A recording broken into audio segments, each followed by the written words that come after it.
What happens when a simple mistake reveals something much darker beneath the surface?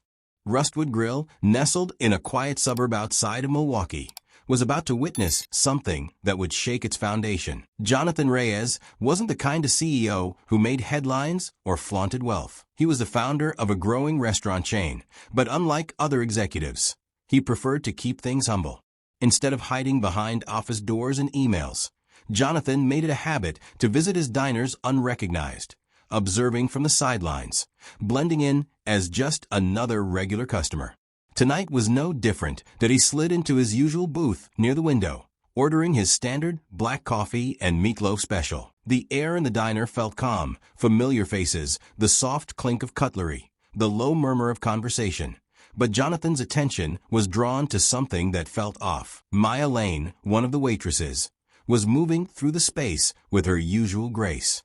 She was in her mid-20s, poised and kind, never too loud, but always present. Jonathan had been watching her for weeks now, admiring how effortlessly she juggled the chaos of the restaurant while making every customer feel valued. But tonight, something about her posture seemed different. Her movements were still smooth, but there was a subtle tension in the air around her. And then there was Derek Sloan, the shift manager.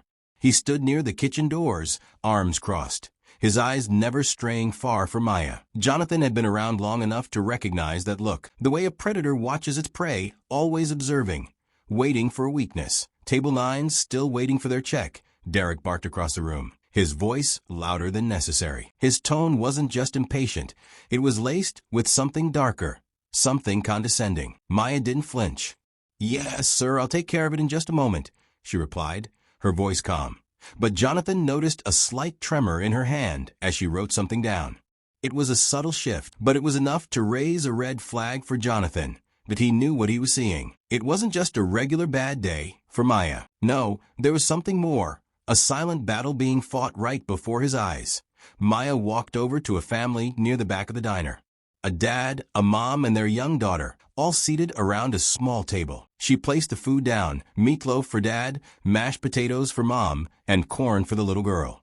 Except the kitchen had sent green beans instead of the corn. A simple mistake, but one that could have easily been fixed with a quick apology. "Oh, I'm sorry about that, sweetie," Maya said, crouching down to the child's level, offering a warm smile. "I'll get the corn for you in just a second." "No problem at all," the mother replied with a smile, trying to put her daughter at ease. But Derek had been waiting for just this moment. He didn't care about the mix-up. He wasn't concerned with the customer's satisfaction. No, he was looking for a reason to strike that he stormed over, his voice cutting through the air. "Unbelievable.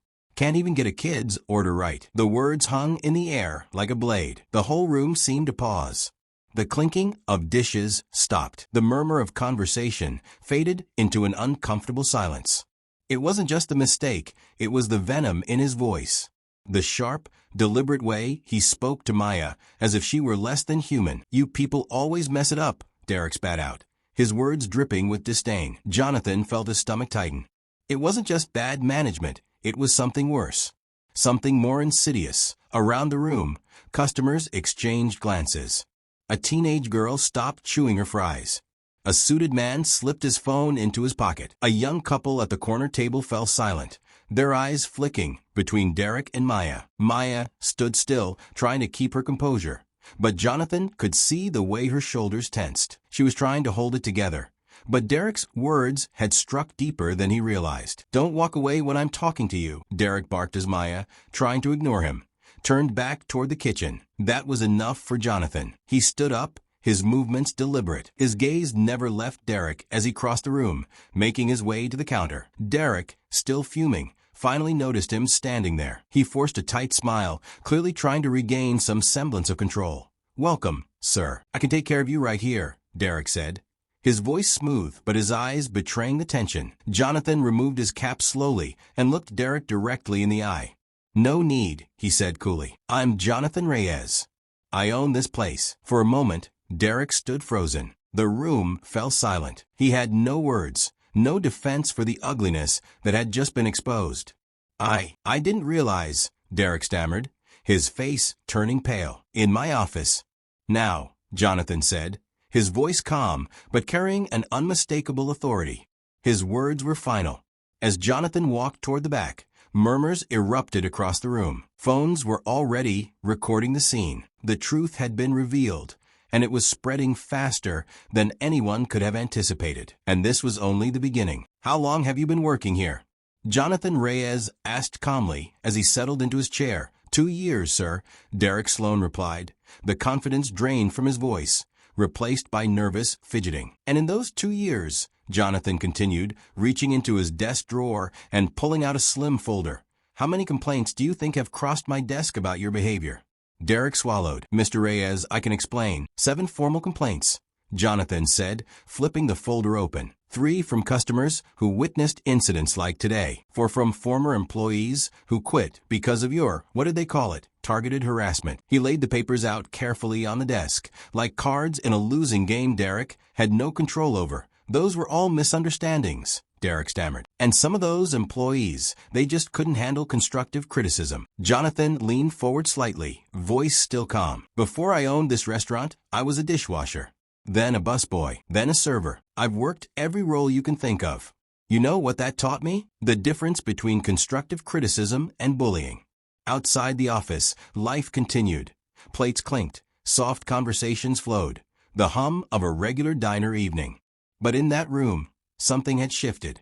"I've got statements from Linda, from Mike in the kitchen, even from our morning shift supervisor," Jonathan said, all describing the same pattern. People were afraid to speak up because you threatened their jobs. But today, you did it in front of the wrong person. "Sir, please," Derek said, desperation in his voice now. "I have bills, a mortgage." "So does Maya," Jonathan replied evenly. "So do all the people you disrespected." Then came the words that would change everything. "Derek, I'm terminating your employment, effective immediately. Your final paycheck will be mailed. Please gather your things and leave the premises." "You can't." Derek caught himself. "I mean, please, Mr. Reyes. Give me another chance. I'll take diversity training, sensitivity workshops.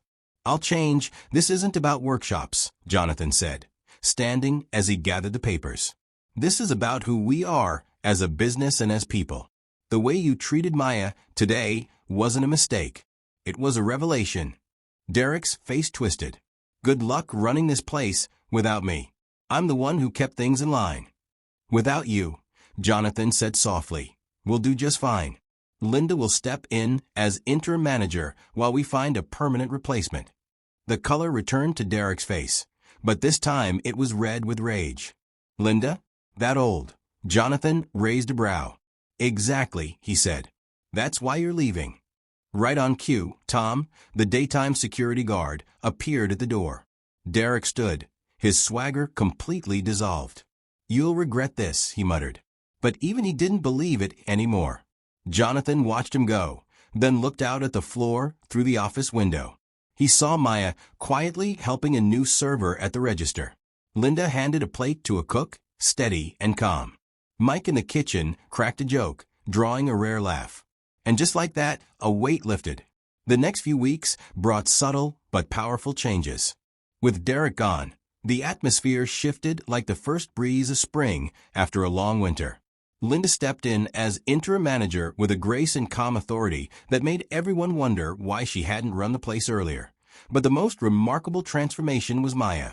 Without Derek's constant scrutiny, her natural leadership began to shine.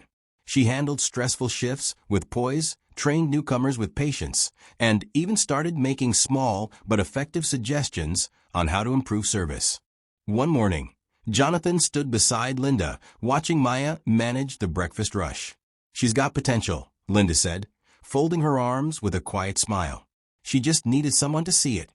Jonathan nodded, watching Maya diffuse a complicated order from a demanding customer, then pivot to help a struggling host, all with the same calm grace. He recognized those skills, the same ones he had learned the hard way years ago. Later that week, Jonathan called Maya into the office. She looked nervous as she entered, clearly carrying the weight of past confrontations in this very room. "Maya," he said, "Linda tells me you've been taking night classes. Business management." "Yes, sir," she replied, straightening. "At the community college. I've been working toward a degree." Jonathan smiled. How would you feel about putting that education to use? We're starting a management training program. Linda recommended you as our first candidate. Maya's eyes widened. Me? Are you sure? Success isn't about where you start, Jonathan said. It's about how hard you're willing to work to get where you want to go. And I see that in you every day. 3 months later, the diner was running better than ever. Maya, now assistant manager, brought structure, warmth, and integrity to every shift. Staff morale was high. Customers noticed. 2.1 morning, Derek returned, not as a manager, but as a customer. Maybe he was trying to prove something. Or maybe he was just hungry. Maya greeted him like any other guest, calm, professional, and unfazed. She took his order, brought his meal, and handed him the bill with a polite smile. Your total is $12.95, she said, her name tag reading Maya, assistant manager shining in the morning light. Derek stared at it for a moment. Something flickered in his eyes. Regret, maybe, or recognition that he paid and left without a word. Later that day, Jonathan overheard Maya coaching a new server who'd messed up an order. Everyone makes mistakes, she said kindly.